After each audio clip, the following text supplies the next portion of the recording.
Bonjour à toutes et à tous, j'espère que vous allez bien. Aujourd'hui, je vais vous amener dans un endroit atypique, mystérieux, qu'on n'a pas l'habitude de voir. J'ai rendez-vous avec un ami qui s'appelle Mohamed et qui fait du jambon. J'ai dit pour être indépendant, il n'y a qu'une seule façon de faire, c'est de créer. Et si je dois créer quelque chose, l'idéal pour moi, c'est d'inventer quelque chose. C'est ici que commence l'expérience. C'est ici? C'est ici.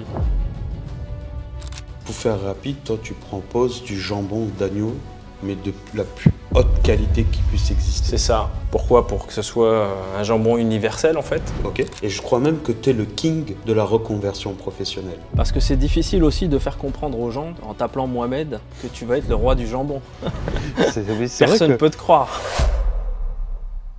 Je m'appelle Michel Coury, j'ai décidé de lancer mon émission pour aller à la rencontre de personnes inspirantes et motivantes. Attendez, il faut juste que je me nettoie les oreilles. Hop, hop, qu'est-ce que tu fais là? Jette-moi ça. C'est ça qu'il faut utiliser. Je m'appelle Youssef Abdaoui et j'ai créé la première alternative au coton-tige. Une solution qui a été pensée au millimètre près, accompagnée du syndicat des ERL. Donc cette solution, elle est très souple, comme ceci. Une solution que vous pouvez utiliser dès l'âge de 7 ans, totalement réutilisable, simple et efficace. Salut Michel. Tu vas bien? Ça va et toi? Ça va, ça va. Merci de me recevoir. Je t'en prie, merci d'être venu. Ouais, c'est avec grand plaisir. C'est ici que commence l'expérience. Pas où tu vas m'emmener, mais c'est à cet endroit précis. Allez, je te suis. Allez, on y va.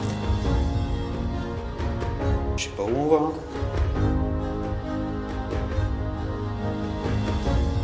Tiens, vas-y.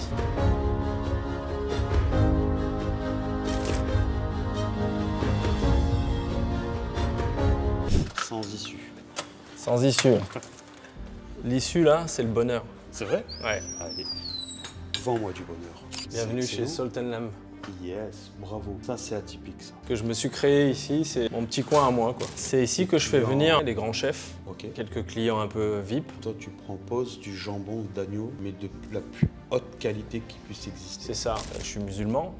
De confession, donc pas possible de manger le jamon bellota ou pata negra. Donc je me suis dit pourquoi on pourrait pas faire une option universelle et c'est parti comme ça. On va devoir se poser à un endroit pour que tu nous racontes ton histoire parce que je pense qu'elle va donner de la force à tout le monde. Et je crois même que tu es le king de la reconversion professionnelle. Ah écoute, je sais pas si je suis le king de la reconversion professionnelle, mais... Quand tu vas raconter ton histoire pour ce que tu faisais et ce que tu fais aujourd'hui, c'est quand même deux mondes différents. Et puis c'est marrant que tu dises le king parce que je le porte sur moi. Elvis. Voilà. Pas fait exprès. Et voilà. Bon, on se pose où alors? Écoute, où tu veux. Voilà, on peut s'asseoir ici, on peut se mettre sur le beau canapé aussi que j'ai là. Se mettre sur le canapé. Absolument comme tu as envie. Je suis trop bien là. Merci Mohamed de me recevoir dans ton monde. Écoute, c'est avec plaisir. Dans ton environnement. Bienvenue. On est quand même dans ton showroom, sur un canapé.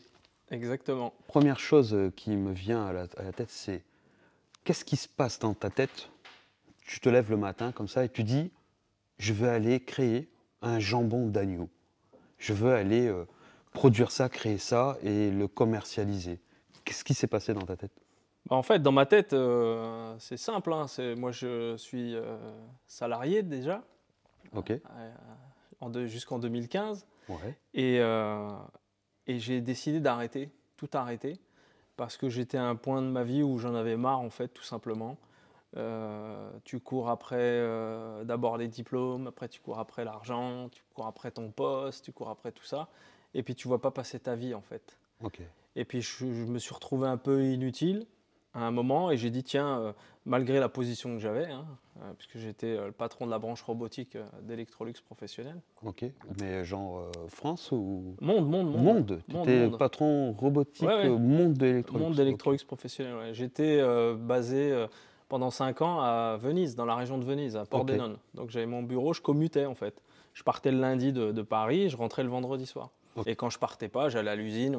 J'étais responsable d'une usine aussi qui était à Aubusson, en Creuse. Et après, le reste, tu voyages dans le monde, quoi. L'idée, c'est que je suis parti du groupe en me disant c'est plus ce que je veux faire. Je savais pas ce que j'allais faire. Voilà. T'es parti comme ça sans projet? Je suis parti comme ça, vraiment. Je me suis levé au cours d'une réunion où j'ai dit, je crois que les gars, c'est fini. C'est le moment pour moi de partir. Bon, c'était pas la pub loto où j'étais tout nu et j'ai pas gagné le loto pour m'en aller, Mais j'ai dit, voilà, c'est fini pour moi, je crois que c'est... Physiquement et mentalement, tu avais ce besoin de partir de ce monde. C'était fini, c'était un process, ça s'est pas arrivé comme ça Bien sûr. en une fois, mais ça faisait 1 an que ça trottait dans ma tête, et puis j'ai dit, allez, j'abandonne tout. Mais ce jour-là, c'est comme si j'avais posé un sac à dos plein de rochers, tu vois. D'accord. Je me suis senti mais léger, mais d'une liberté incroyable. Parce que tu accumules un confort, tu es bien payé, tu as une voiture de fonction, tu voyages, tu vis à l'hôtel. C'est des trucs on ne peut pas imaginer, tu vois. Il y a beaucoup de gens qui recherchent ça, et là, toi, tu viens de tout quitter, quoi. Exactement, et moi je l'ai cherché ça avant. Mais quand je l'ai eu, voilà, ça m'a rien apporté de plus. Donc j'ai quitté ça. En quittant ça, je me suis mis au chômage, on a fait une rupture conventionnelle. J'ai créé une société tout de suite pour vendre du matériel de cuisine professionnel. D'accord. Et je me suis retrouvé pris entre le fabricant et le client, en pensant que j'étais indépendant. Mais je n'étais pas indépendant. Quand tu dépends d'un fournisseur, oui, tu n'es pas indépendant. Et je me rappelle toujours qu'on me disait, vous ne serez jamais indépendant. Soit vous dépendez de la banque, donc moi je ne fais jamais de crédit, soit vous dépendez du client de quelqu'un, ou du fournisseur. Du client, du fournisseur. D'accord ? J'ai dit, pour être indépendant, il n'y a qu'une seule façon de faire, c'est de créer. Et si je dois créer quelque chose, l'idéal pour moi, c'est d'inventer quelque chose. C'est de dire, on va créer quelque chose qui n'existe pas. Okay. Et on va être pionnier et on va le monter à un niveau que personne ne peut imaginer. Voilà, que même moi, je ne peux pas imaginer. Et donc, en 2015, sur un truc débile, j'étais avec un pote en Espagne. Moi, j'ai étudié en Espagne quand j'étais étudiant, dans la région de Barcelone. Une belle région. Voilà, très belle région. Donc, je discute avec un pote. Il passe dans la cuisine, il se coupe une tranche de jambon et il me regarde et dit « Ah, moja, ya no sabes lo que tu pierdes ». Il me dit « Tu sais pas ce que tu perds ». Ok. Et je lui ai dit « Écoute, je sais ce que je perds puisque, ok, je suis musulman, je peux pas manger de bellota ou de pata negra, mais je vois bien que vous êtes comme des gogoles devant, quoi. Ça a l'air bon. J'ai au moins l'honnêteté de reconnaître ça. Et je dis, mais tu vois, on n'a pas ça.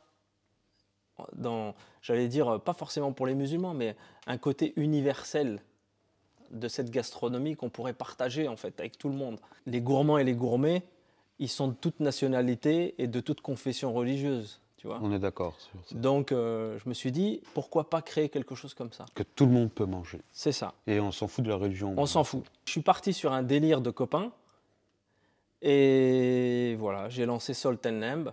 Donc, pendant des années, on a été très discret, puisqu'on a produit, on a appris, on a produit, on a essayé d'améliorer notre qualité et tout ça. Oui, parce que, en fait, derrière ton jambon d'agneau, il y a quand même une histoire.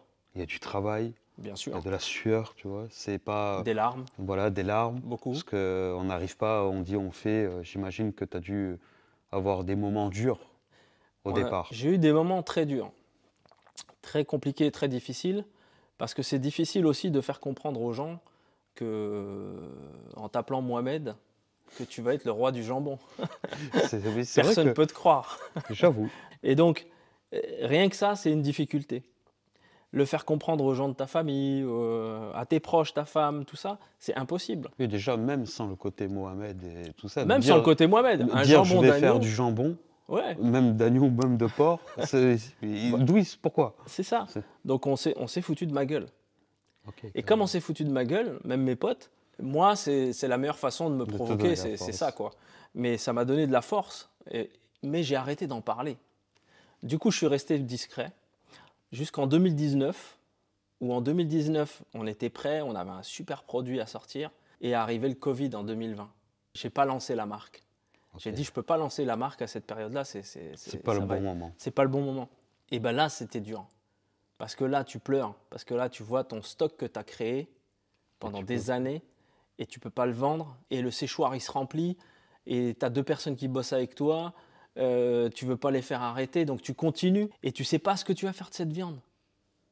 Moi, je suis pas C'est le boucher stress charcutier, total, moi, au parce qu'en départ. plus, On a tout c'est appris. pas comme un stock de, je sais pas moi, de pneus de voiture, quoi. Non, C'est- voilà, il y a- c'est de la consommation, c'est un aliment, c'est à manger. Est-ce qu'on doit le jeter? Mais je ne pouvais pas jeter ça. J'ai 4000 gigots suspendus comme ça. C'était pas possible pour moi de jeter cette viande. On va trouver une solution. Donc pour l'instant, on l'a mis de côté. On continuait à produire. Ok.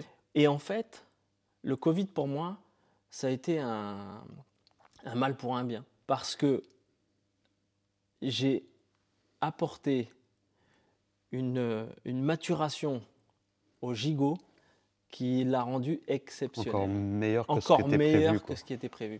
C'est ça la beauté et la magie de l'affinage. Que la galère s'est transformée en Exactement. solution. Moi, je cherchais comment, tu sais, tu as toujours tes petits cadres un peu des restes de boulot, quoi. Tu dis, bon, j'ai un produit, c'est un monoproduit, comment je vais créer une gamme pour donner un peu du volume à ta société, tu vois. Pendant 5 ans, j'ai cherché, mais comment je peux aborder la gamme dans mon produit.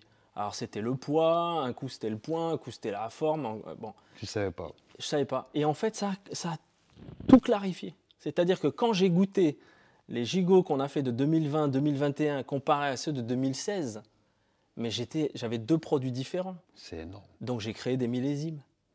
Sans le vouloir. Sans le spécialement. vouloir, j'ai créé des millésimes. Et en réalité, c'est ce qui se passe aussi même dans le cochon. Aujourd'hui, j'ai des gigots vintage. Ok, J'ai des carrément. gigots Vintage. qui sont plus chers que le reste parce qu'ils ont 6 ans, 7 ans de maturation. Donc tu as créé un millésime, t'es tombé dans le luxe Ouais. sans le vouloir au départ. Alors, moi, je vise pas le luxe, je vise l'excellence. C'est encore mieux. Il faut toujours viser l'excellence. C'est pas une question de luxe. Oui, parce que ça peut être du luxe et de la merde, quoi. Ouais, c'est pas une question de luxe, c'est une question d'excellence. Même si tu fais un sandwich, si tu as une sandwicherie et que tu fais un sandwich, c'est pas normal de pas viser l'excellence dans ton sandwich, quel que soit ce que tu mettes dedans. Il faut toujours viser ça.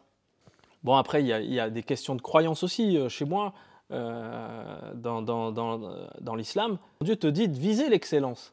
Si tu fais quelque chose, tu le fais bien ou tu le fais pas. Ouais, autant faire les choses bien. Exactement. Autant faire les choses bien. Et toi, dans ton cas, ça s'est fait sans le vouloir, dans une galère, bah, tu es tombé dans l'excellence. Exactement. Quand tu fais quelque chose avec conviction, passion, honnêteté, il t'abandonne jamais. Ok. Ça, je l'ai appris en créant Salt and Lamb. J'ai jamais eu une galère. Donc pour moi, c'est un signe que je suis sur la bonne voie que t'en et as, que c'est ce qu'il fallait faire. mais Peut-être que j'en ai, mais que je tu les les ai transformes en solution, contournés. que t'as pas l'air comme ça, mais tu as la chanson, j'aime bien ce truc. Ouais. C'est parce qu'en plus on parlera de chansons après. Tu es un entrepreneur. Et tu as tellement eu de bas dans l'entrepreneuriat que je pense aujourd'hui que quand il t'arrive une galère, c'est normal. Et que tu vas pas identifier cette galère et te concentrer à 100% dessus. Et tu vas l'oublier à la limite et tu vas passer à autre chose. Et je crois que c'est ça la plus grosse force aujourd'hui d'un entrepreneur. Et exactement. Quand par exemple je gérais des équipes dans les entreprises et que tu fais face à un problème, je disais toujours aux gars, ne gardez pas ce problème dans votre tête. Déjà, exprimez-le. Comme ça, il sort de vous. Donc, il ne va pas vous ronger de l'intérieur. Tu vois, il ne va pas vous bouffer les tripes. Et ensuite, projetez-vous dans 2-3 jours. Parce qu'en se projetant dans 2-3 jours, le problème, il est derrière vous. Et ça permet de continuer d'avancer. Tu sais, dans les entreprises, c'est simple. Hein. Quand c'est un système qui tourne. Il y a des rouages, ça tourne. Et des fois, tu arrives là dans une entreprise, tu veux changer des choses, ça te prend des années et encore, tu ne pourras pas le faire. Il y a un système qui existe. C'est trop protocolaire, il y a un système. Exactement. Et en fait, le truc de ça, c'est que tu te fais broyer par ce système. Si tu veux essayer d'aller contre ce système ou de le changer, d'accord ? Même si on te prend pour ce que tu es. Oui. Pour apporter quelque chose de nouveau dans l'entreprise, tout ça et tout, tu vas le faire. Ouais, mais ça va pas bouger. Tu vas le faire, mais effectivement, ça va prendre plus de temps et puis tu vas pas le voir. Et très souvent, les changements arrivent quand tu es parti. Ça, c'est clair. Toujours. Parce qu'il y a toujours une inertie dans les entreprises qui fait que c'est lourd, hein. La mise en place, elle est lourde, mais il faut toujours dire ce que tu vas faire. Ok.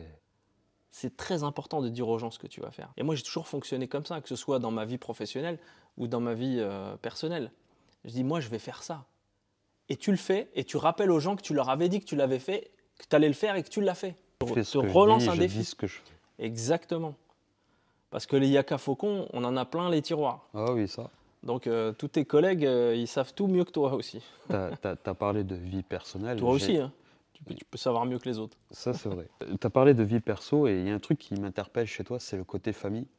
Et même dans ton approche, même comme tu es avec moi ou avec les autres, je sens que tu as un côté très familial.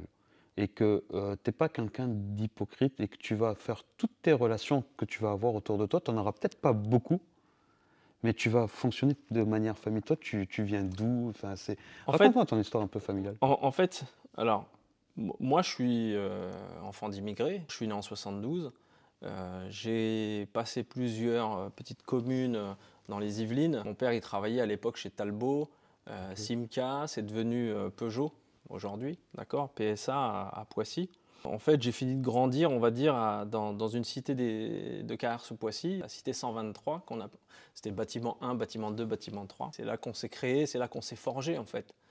C'est là qu'on a vécu nos plus belles années, tout simplement. Okay. Et en fait, c'est ici que tu développes tout. Tu fréquentes des gens de différentes nationalités, différents caractères, différentes psychologies. Ça te permet d'avoir une vision générale de tout. En fait. Exactement. Et la débrouille aussi. En fait, ce que les gens pensent être un défaut, en te disant tu viens d'une cité, c'est pas le cas. C'est à toi de savoir transformer ça. C'est une chance. Ça peut être une chance. Pour moi, ça a été une chance extraordinaire d'avoir côtoyé autant de gens, de nationalités, de caractères, de religions, de tout ce que tu veux. C'était extraordinaire. Moi, en 30 secondes, je sais à qui j'ai affaire. Oui, on ne te la fait pas, quoi. En 30 secondes, on va parler, on va discuter, on va dire 2-3 choses, on sait tout de suite à qui on a affaire. Parce que c'est de ça que tu développais aussi dans les cités. Parce que tu sais, quand tu allais dans une soirée, tu ne sais pas si tu vas te bagarrer ou pas, tu vois. Donc il faut le savoir vite. Donc tu as cette capacité. La débrouille. La débrouille. Tu as cette capacité de voir les choses et de les anticiper, en fait. Et ça, c'est ce qui a été développé là. Moi, mes parents viennent du Maroc. D'accord, mon père, il était ouvrier spécialisé. Hein. Okay. C'est pas quelqu'un qui a étudié. C'est quelqu'un qui était berger. D'accord. Et c'est marrant la vie. Parce que toi, tu viens, tu étudies en France. Moi, je suis diplômé plusieurs fois. J'ai un BTS en commerce international. Je suis diplômé de l'Union européenne, puisque j'ai fait un programme Erasmus qui m'avait donné une licence reconnue dans les pays européens. J'ai fini avec un master en finance à l'École supérieure de gestion à Paris. J'ai eu plusieurs étapes professionnelles. Et à la fin, je redeviens berger. En fait, ouais, c'est beau. Je boucle la boucle. Tu vois, ça ressemble un peu à moi. Enfin, moi, j'ai voulu faire... Mes parents étaient commerçants. Ma mère était commerçante au Sénégal. Moi, je viens de Dakar. Elle avait une petite boutique, une épicerie. J'ai fait le tour. Bon, moi, je n'ai pas fait d'études. J'ai gagné du temps, tu vois. Ouais, c'est pas grave. Toi, tu n'as pas fait l'école de commerce, tu as fait l'école du commerce. Voilà, j'ai fait tout. Valorisant. Et à 39 ans, 38 ans, bah, je suis revenu au métier de ma mère. Et ben voilà. Et je comprends tout, parce qu'en fait, on a besoin d'aller voir ailleurs, voir si c'est possible de faire autre chose. Et au final, on revient toujours au bercail. Et puis c'est ce qui se construit. Parce que moi, par exemple, mon seul rêve que j'avais, c'était de sortir de la cité, puisqu'on me faisait comprendre que c'est pas là que j'aurais ma réussite. D'accord ? Donc c'est ce qui m'a poussé à étudier, c'est ce qui m'a poussé à apprendre les langues. Aujourd'hui, je parle 5 langues couramment. Tu parles quoi ? Moi, je parle français déjà. Je parle l'arabe, je parle l'espagnol, je parle l'italien. Il en manque une. Et l'anglais, tout simplement. Voilà. C'est beau. Donc, si tu veux, pour moi, c'était parler les langues. Quand tu vas à l'étranger, on ne te demande pas, quand tu dis que tu es français, que tu t'appelles Mohamed et que tu es français, on ne te demande pas d'où tu viens. Ok. Ce qu'on peut toujours te demander ici. D'accord ? C'est malheureux. Mais bon, pour moi, ça n'a jamais été un problème. Hein. J'ai jamais souffert de discrimination véritablement, tu vois, des trucs. Non, c'est pas vrai. Je vais pas mentir alors que c'est pas le cas, si tu veux. Mais pour revenir sur la cité, ça m'a permis en fait de développer un côté entrepreneurial qui a toujours été là. Moi, mon premier business, à 6 ans, on est sorti au souk. On était au Maroc avec mes parents, on est sorti au souk et je voyais des gamins qui vendaient de l'eau. Ok. Et ils vendaient de l'eau au verre. Tu vois, tu buvais un verre d'eau, tu leur donnais 10 centimes à l'époque et tout. Et je dis, mais qu'est-ce qu'ils font? Et mon père, il me dit, bah, ils vendent de l'eau et ils se font de l'argent. C'est excellent. Je suis rentré à la maison, j'ai vidé les bouteilles qu'on avait dans le frigo, dans un bidon, et je suis monté à la place de taxi chez nous pour vendre de l'eau. Et il y avait un décalage, parce que moi j'étais le petit immigré habillé super bien et tout, et les gens qui vendaient de l'eau, ces petits gamins qui vendaient de l'eau, ils avaient des fringues pas lavées, on va dire, ou déchirées ou machin, et j'ai eu honte. À un moment, je me suis bloqué, tu vois, j'ai dit mince. Et qu'est-ce que j'ai fait? J'ai appelé un gamin, et je lui ai dit, écoute, je te donne le bidon, tu le vends, d'accord? Et on partage. C'était ma première leçon de management et de finance. Parce que du coup, on a vendu le bidon pour 2 dirhams, qui était extraordinaire. On a vendu le bidon on a fini le bidon pour 2 dirhams. Je lui ai donné 1 dirham, j'ai pris 1 dirham. Et quand je suis rentré chez moi avec le bidon vide, mon père il m'a dit alors, je dis bah ça y est, j'ai vendu l'eau et tout. Et j'avais 2 pièces de 50 centimes pour le dirham. C'est excellent. Et mon père, je lui ai donné. Il m'a dit ouais, mais l'eau, tu l'as pris chez nous. J'ai dit ouais, bah tiens, je te paye. Et tu payes l'eau. Et j'ai donné 50 centimes à mon père. Et mon père, il les a toujours. Ça, c'est une leçon, c'est une masterclass en 30 secondes de ce que c'est management, entrepreneuriat. On va bientôt arriver à la fin de notre podcast. Je vois que tu as un étude de violoncelle. Ouais, j'ai un étui de violon en fait. C'est Alors, quoi? ça, c'est ma mallette de travail en fait. Ok. Tu vois, quand tu es commercial, tu as ton petit attaché-caisse à l'ancienne, tu vois, Yes. avec ta petite valisette, tes échantillons, tes catalogues et tout. Bah, ça, la mienne, elle s'est transformée en étui de violon. Ok. Tout simplement pourquoi?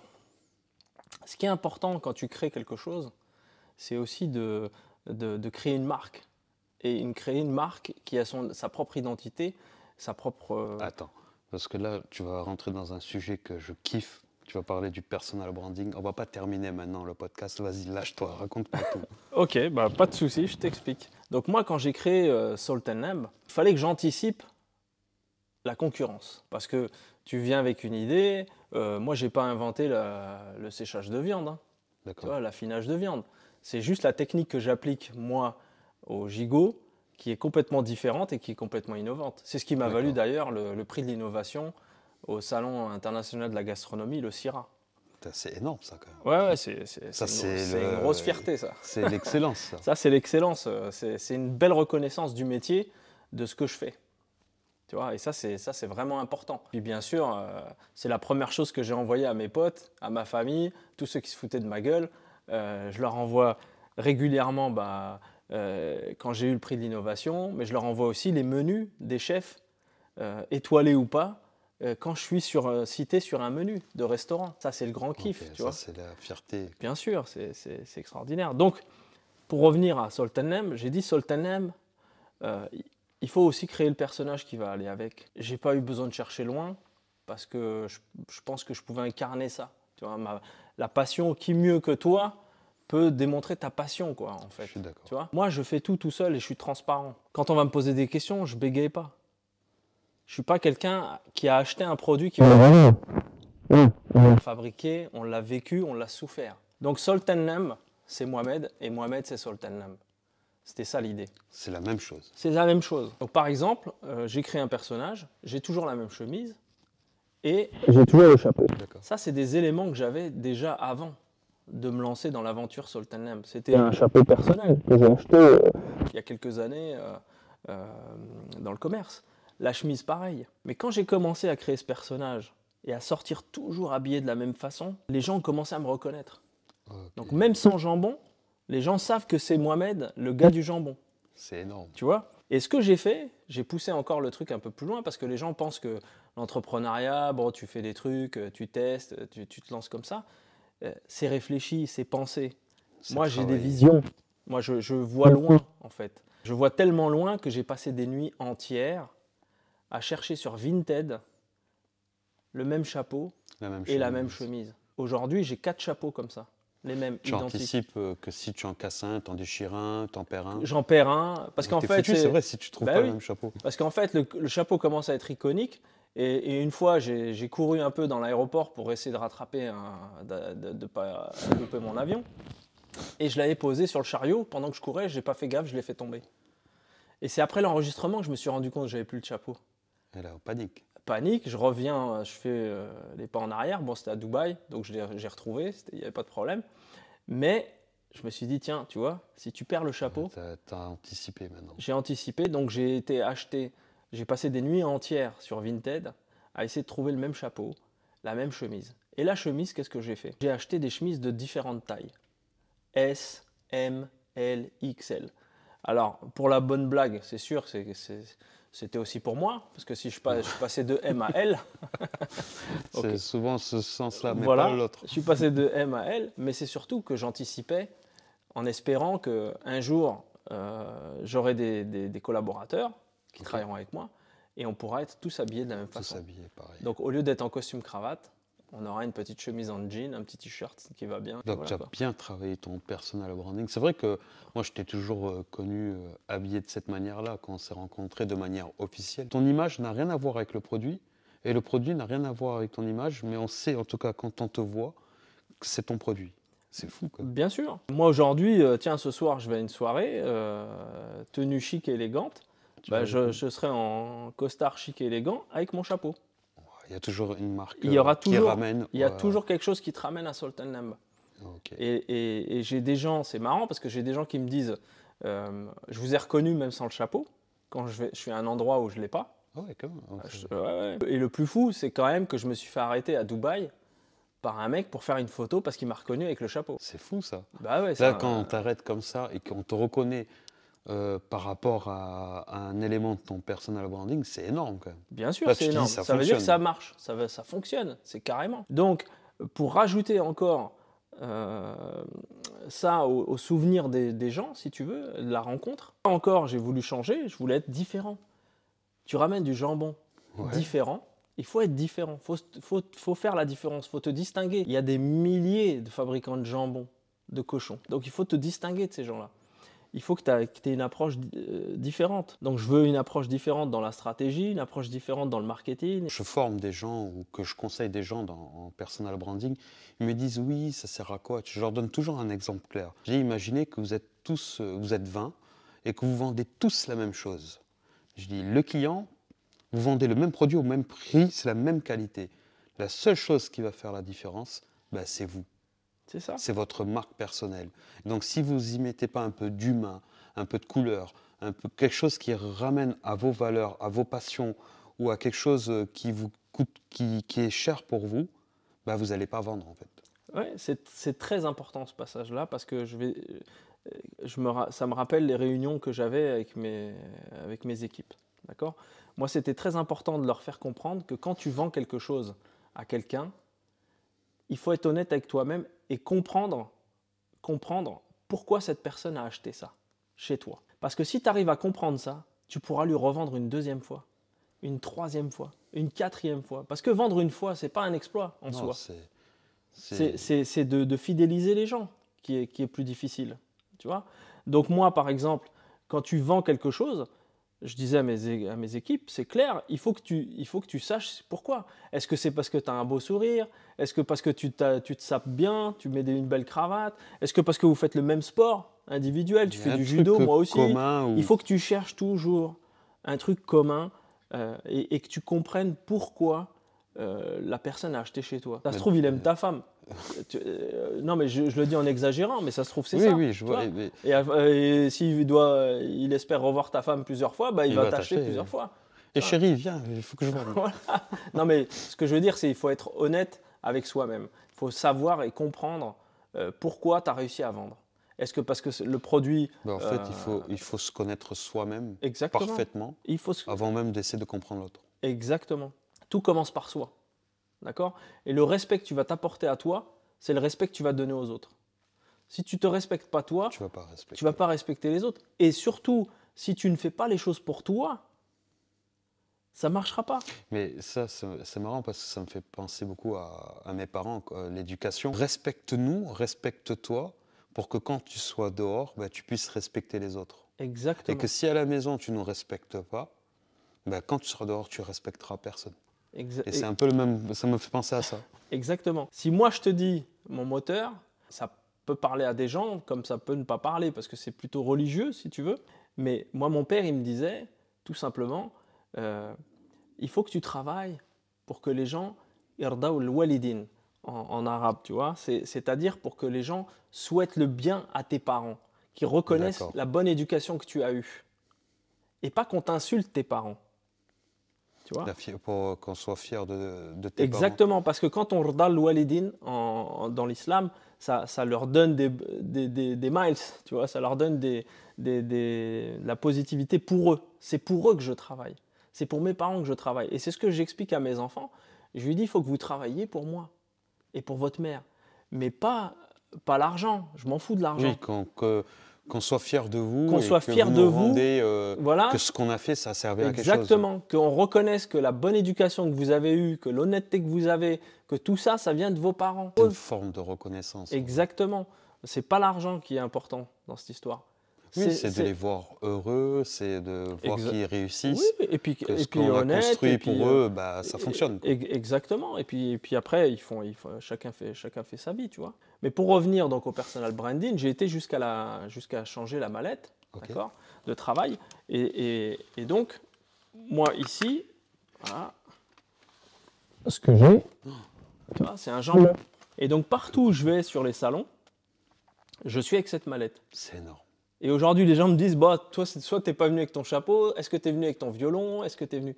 Et ça parle aux gens. Ah ben, ça fait faire des photos, déjà, ça brise la glace. Ça va ensemble, c'est nickel. Je fais des salons où je marche avec mon étui à violon, avec mon chapeau, et les gens pensent que, bon, ils disent que c'est un artiste. Le gars, alors, vous allez jouer quoi? Mais de toute façon, tu es un artiste, toi.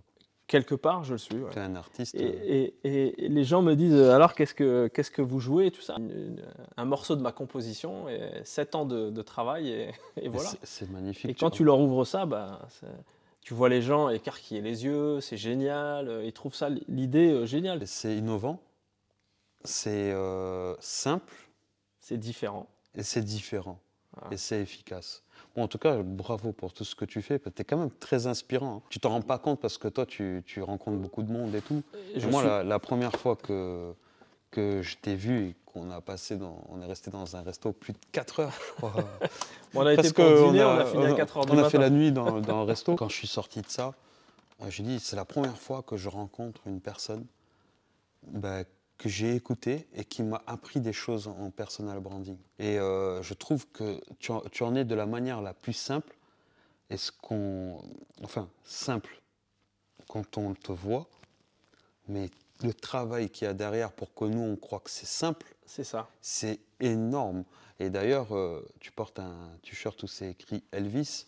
Ouais. Et tout à l'heure, on en parlait et tu disais, lui, quand il venait sur scène et qu'il faisait sa danse, son chant, son truc et tout, son costume, tout le monde pouvait dire, en réalité, tout le monde peut le faire, lui, c'est facile, mais derrière, il devait y avoir un travail monstre. Et je crois que toi, ce qui t'inspire t'ont amené en fait à trouver une manière de faire un personal branding hors du commun. Exactement. Les gens, ils croient ce qu'ils voient. D'accord ? Donc c'est important d'avoir une démonstration, de pouvoir présenter quelque chose quand tu parles, d'accord ? Moi, j'ai une passion pour la musique, j'ai un goût très éclectique, mais j'ai des gens comme ça, des références. Elvis le King, il s'appelle pas le King pour rien, tu vois, c'était du travail, c'était un charisme, c'était du business. C'est ce que les gens comprennent pas, c'est que les stars américaines, c'est du business. Ils ont une autre vision. Exactement. Elvis, il avait créé un groupe, une bande, tu vois, entre ses potes, et ça s'appelait le TCB Band, Taking Care of Business. Yeah. Ça veut tout dire. Tout est travaillé. Michael Jackson. Pourquoi mon chapeau ? Oui, t'es fan. Michael Jackson, c'est un truc de dingue. Le mec, il montrait juste ses chaussures et ses chaussettes. On savait que c'était Michael Jackson. C'était même pas Elvis, c'était une ombre d'Elvis. On sait que c'est Elvis. Et en plus, là, tu prends des gens très anciens. Ouais. Et ça prouve l'avance qu'ils avaient sur aujourd'hui. Mais nous, on n'invente rien. Ouais, mais alors, tu vois, par exemple, tu parles de business par rapport à Elvis, à Michael Jackson, et il y en a plein d'autres aussi, même dans des gros rappeurs américains de Oui, l'époque et tout. tu prends qui tu veux. Ils ont cette notion de business qui est, on dirait, chez eux, des fois, un peu innée. Mm. Tu vois, même par rapport au pays. Moi, je ne connais pas les États-Unis, mais quand même, les plus grandes choses arrivent de là-bas, même on s'en inspire. Et en France, je trouve qu'on est trop en retard sur cette mentalité de business. Ça veut dire que on va aller juger une personne, par exemple, parce qu'elle va transformer son art en business. Ouais. Ou faire du business avec de l'art. Et c'est ce qui manque, parce que toi, là, aujourd'hui, tu es inspiré par ce genre de personnes, et tu as réussi à le faire. Mais c'est beau, c'est bravo, mais il y a des gens qui seraient capables de le critiquer en France. Je ne sais pas pourquoi Bien c'est sûr. cette mentalité. En fait, en France, la mentalité, c'est toujours de faire, de downgrader ce que tu es. Ok. Tu vois, aux États-Unis, c'est pas comme ça. Aux États-Unis, on parle de son salaire normal. Moi aussi, je parle de mon salaire normalement, quand je gagnais des sous. Pourquoi? Parce que ça encourage d'autres gens à avoir de l'argent. Ici, en France, non. Il ne faut pas parler de ton salaire, ça rend les gens jaloux. En fait, ils ne veulent pas que tu parles de ton salaire pour pas que tu puisses comparer avec tes collègues, pour pas qu'il y ait la grève ou, tu vois, ou que les gens ils commencent à se Oui, plaindre. c'est de la jalousie. C'est Ouais, pourquoi ou lui, de- pas moi. ouais, mais ça crée de la jalousie chez les gens. C'est un système qui a créé la jalousie. Mais si tout le monde connaissait les salaires de tout le monde. Tu gagnes 10 000 euros par mois. Comment tu as fait comme ça, comme ça? Bah, je vais essayer de faire pareil pour moi. Exactement. D'ailleurs, C'est ça l'intérêt. dans le Loup de Wall Street, Ouais. dans le film, il y a une scène qui est mémorable où Leonardo DiCaprio il est assis dans un bar et que tu as l'autre qui arrive. Il lui dit pourquoi tu as cette voiture-là? On habite dans le même immeuble. Il lui dit bah, je gagne tant par mois. Il dit est-ce que tu as une fiche de paie? Si tu me montres une fiche de paie avec ton salaire, bah, je quitte tout et je viens travailler pour toi. Il lui a montré, il a travaillé. Mais c'est ça en fait que je trouve qui manque ici. Et c'est ce qui manque. C'est ce qui manque. Alors, c'est pareil. Alors, encore plus quand tu viens de banlieue. Quand tu viens de banlieue, alors, à écouter les gens, soit on est sportif professionnel, footballeur, parce que d'autres sportifs, pour eux, ça n'existe pas, voilà. Soit tu deviens rappeur, mais on a l'impression qu'il n'y a pas de boulanger, pas de menuisier, pas de plombier, pas de professeur. Des grands professeurs d'origine de banlieue qui font cours dans les écoles. la réussite de personnes qui viennent de banlieue à de la réussite artistique ou sportive. Ça, c'est quoi? C'est parce qu'on réduit la réussite des gens à l'argent qu'ils gagnent. D'accord? Et moi, c'est quand je me suis débarrassé de ça, parce que moi, j'étais comme tout le monde. D'accord? Moi, l'idée, c'était de sortir de la cité. Donc, j'ai étudié. Tu as deux façons de faire. Soit tu es patient, tu étudies, et après, tu vas faire ce que tu as envie de faire. Soit tu rentres dans d'autres filières, on va dire, et tu finis comme tu dois finir. La patience. La patience, ça, c'est très important. Et même en religion, le sabr, c'est important. D'accord? Ça, c'est très important parce que c'est ça qui va te permettre de mettre les choses en place. Moi, quand j'allais dans ma cité, quand je vais dans ma cité aujourd'hui encore, quand je parle aux gamins, ils me demandent « Ouais, qu'est-ce que je fais ?» Je dis « Apprends à parler. » C'est tout. Apprends à parler parce que parler, ça va te permettre d'échanger avec les gens. Le langage, la manière Le langage, c'est important. Quand tu entends que les gamins, ils n'ont que 200 mots de vocabulaire, mais c'est triste. Apprends à parler, adapte-toi. Moi aussi, si je vais dans la cité, je peux m'adapter et parler wesh, machin, mais je peux aussi me retrouver dans des soirées mondaines. Tu t'intègres, tu t'adaptes. Exactement. Ce qui est important, c'est pas d'être invité à la fête, c'est qu'on te laisse aussi danser à la fête. Ça, c'est bien dit, ça. Tu vois, c'est à toi d'aller chercher ça. Tu vois, et prouver par ton travail que tu peux le faire. On veut tous la même chose. On nous dit qu'il faut étudier parce qu'il faut un beau travail. Donc nous, on étudie et tu étudies 2 fois plus parce qu'en plus, tu viens pas du bon endroit. Donc tu étudies 2 fois plus. Ensuite, qu'est-ce qu'on fait? Et ça, c'est tout le monde, quelle que soit la classe sociale. Quand tu es diplômé, le seul truc qui t'intéresse quand tu rentres dans une boîte, c'est le titre que tu vas mettre sur ta carte. C'est incroyable. Mais c'est comme ça, c'est la réalité. Je veux être directeur de quelque chose. Tu vois, tu vas rentrer, tu veux être directeur de quelque chose. Voilà, c'est flatter ton ego et montrer aux autres. Je vais te raconter un truc. Quand j'ai commencé à travailler, donc bac plus 5, je réponds à une annonce dans l'Express, donc journal national, et je deviens responsable d'export pour une boîte d'emballage. Voiture de fonction, je voyage partout, La dans le totale. monde entier. J'ai 25 ans, je commence à faire le tour du monde. Et puis je continue à aller dans ma cité. Je vais dans ma cité et mes potes, ils me disent « Ouais, Mohamed, tu fais quoi ?» Et moi, je vendais de l'emballage, du carton, des cornières de protection. Et je dis « Bah, je vends du carton. » Je commence à expliquer et puis il me dit « Ah bah, en fait, tu vends du carton. » Ouais. Oh, le mec, il a fait bac+5 pour vendre du carton. Oh là là. Ok. D'accord. Je lui dis « Oui, mais je le vends en anglais. » C'est ça la différence. C'est que tu t'assois dans l'avion en business class pour aller vendre du carton en anglais.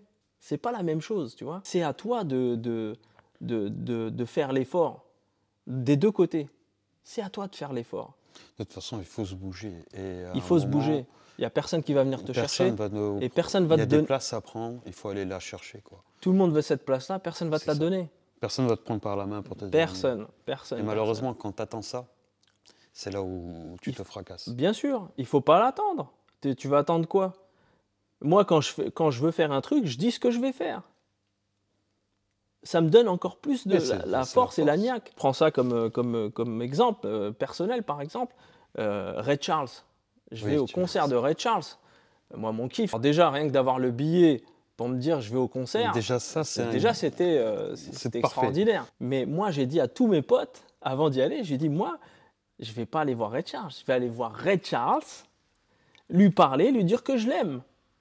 Tu vois? Et j'ai tout fait pour. Et je me suis retrouvé à la fin du concert avec Ray Charles me prenant le bras et moi qui le raccompagne à sa voiture pendant 10 minutes. Tu as dû être en larmes, là, non? Mais là, j'ai pleuré bébé, toutes les larmes de mon corps. J'ai pleuré surtout parce qu'il m'a dit, parce qu'à un moment, je me suis rendu compte que j'étais en train de parler avec Ray Charles. Oui, c'est Et je lui dis, ah, Mr. Charles, I think I'm gonna cry. Et il me dit, oh, please, don't cry, don't cry. Et là, j'ai craqué. Bah non, j'avais des boules là, je te dis. Pourquoi? Parce que tu as toujours ce truc, cette satisfaction, quand tu as dit tu vas faire quelque chose et que tu arrives à le faire. Voilà. Tout vient à point à qui c'est attendre. Moi, c'est pas la peine de venir me dire je vais t'emmener là, je vais t'emmener là, je vais t'emmener là. Si je veux y aller, je vais y aller. En te bougeant et en demandant rien à personne. En me bougeant, en demandant rien à personne. Tu auras toujours des gens qui seront bienveillants pour t'aider. Il faut profiter de ces aides-là, tout ça, il n'y a aucun problème. Mais tu auras toujours des gens qui veulent t'aider, mais qui veulent s'aider d'abord. Tu vois? Qui voient le business dans ton business. Ça, j'aime pas ça, tu vois. Oui, parce que c'est trop par intérêt. Bah, c'est par intérêt. Il y a un jeune qui a fait une vidéo il n'y a pas longtemps sur les réseaux, je n'arriverai jamais à m'en rappeler. Il dit toujours les gens vont t'aider à réussir, mais jamais plus que toi. Ouais. Plus que eux. Plus que eux, ouais. Voilà. Ouais. Mais c'est vrai, en fait. Je vais t'aider, et quand je vais voir que tu vas réussir et que tu vas me dépasser, ah bah là, c'est de la merde ton projet, c'est pas bien, c'est pas beau. C'est très important, Michel, je le dis toujours. Si vous voulez aider un entrepreneur, vous voulez aider un mec, vous voyez qu'il est passionné, qu'il a fait ce qu'il fallait pour défendre son produit, sa boîte, c'est des jours et des nuits sans dormir, à réfléchir, à penser, machin. C'est pas simple. À l'extérieur, on fait en sorte que ça se voit c'est pas facile. que ça a l'air d'être simple. La meilleure façon d'aider quelqu'un, c'est d'acheter son produit. C'est pas de lui dire je vais t'aider.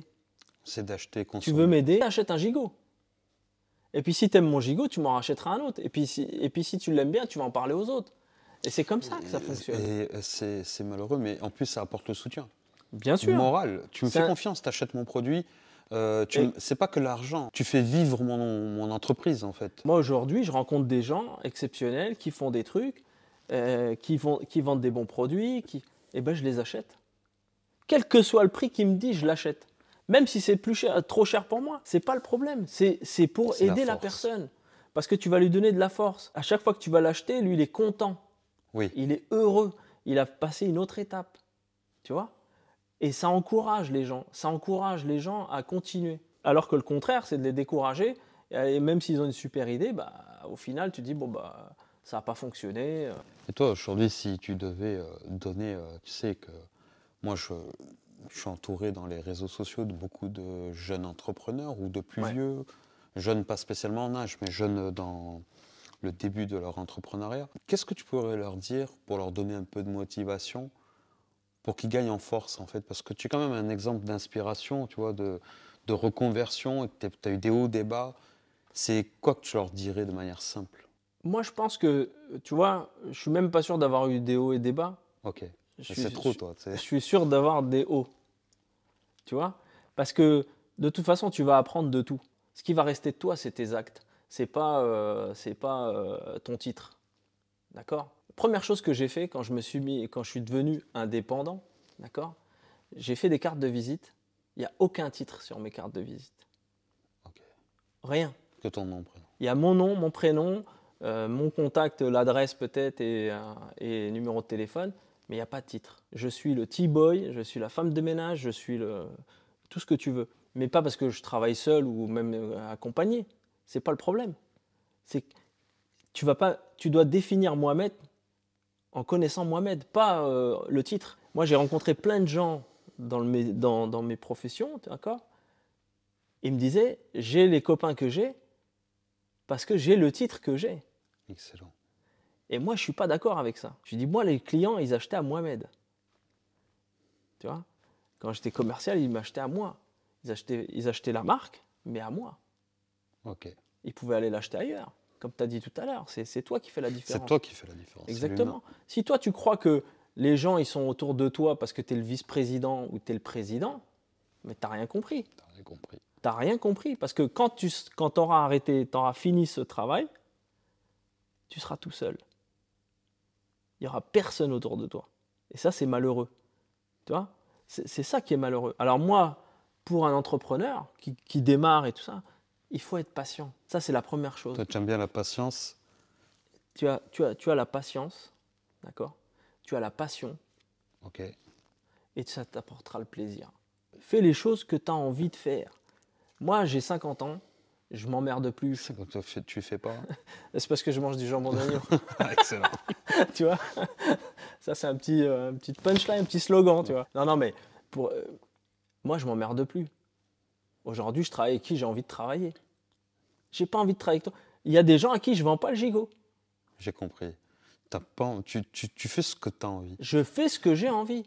Si je devais te résumer en une phrase, parce qu'on arrive à la fin du podcast, c'est tu ne cours plus après l'argent, tu cours après ton épanouissement, et c'est comme ça que tu vas gagner de l'argent. Exactement. Et tu fais les choses discrètement, ton succès parlera pour toi. Ça n'a pas besoin d'en faire des caisses. J'ai pas besoin d'en faire des caisses. Vise l'excellence, et c'est comme ça que Exactement. Moi, je suis sorti la première fois dans un événement avec le gigot, avec des chefs. J'ai été invité par un chef qui avait connu mon produit. D'accord? Il m'a présenté à tous ses collègues et il a fait une présentation, ça m'a ému si tu veux. Il a dit aux gens, il a dit, tu vois, nous on est des chefs, on cherche toujours l'excellence pour la perfection dans le truc et tout ça. Il dit, bah, je vous présente Mohamed, il est déjà dedans, mais il ne le sait pas encore. Excellent. Bon, sur ces belles paroles, merci. Bah, écoute, Michel, de nous avoir fait découvrir ton monde, on ne voit pas ça tous les jours. C'est avec grand plaisir. Je pense que même toute l'équipe qui est avec nous doivent halluciner de ton environnement. J'ai appris beaucoup de choses. Je pense que les gens vont apprendre beaucoup de choses. Et merci pour tout.